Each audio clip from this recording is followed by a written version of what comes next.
The Biden administration is downplaying remarks by the president in which he said Russian President Vladimir Putin's threats to use tactical nuclear weapons pose the greatest prospect of Armageddon since President Kennedy and the Cuban Missile Crisis. The State Department is echoing similar remarks by the White House, saying the U.S. has not seen a reason to adjust its nuclear posture or seen any indication Russia is preparing to use nuclear weapons in the near future. What President Biden was speaking to yesterday was how seriously we take these threats and how seriously we take the threats of nuclear weapons.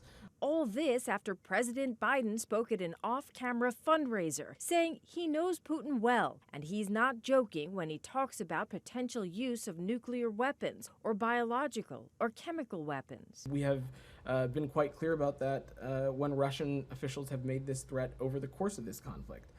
This kind of irresponsible rhetoric is not something that should be coming from a leader of an armed nuclear state. It comes as President Biden believes Putin is growing more desperate on the battlefield after a series of Ukrainian military successes in recent weeks. In Ukraine, President Volodymyr Zelensky says he doesn't think Russia is ready to use nuclear weapons yet, but officials there are laying the groundwork with the Russian public, saying this to the BBC. They begin to prepare their society. That is very dangerous. Ukraine says 200 square miles of its territory and dozens of settlements have been retaken in the south in the past week, and Ukrainian forces are also advancing in the east.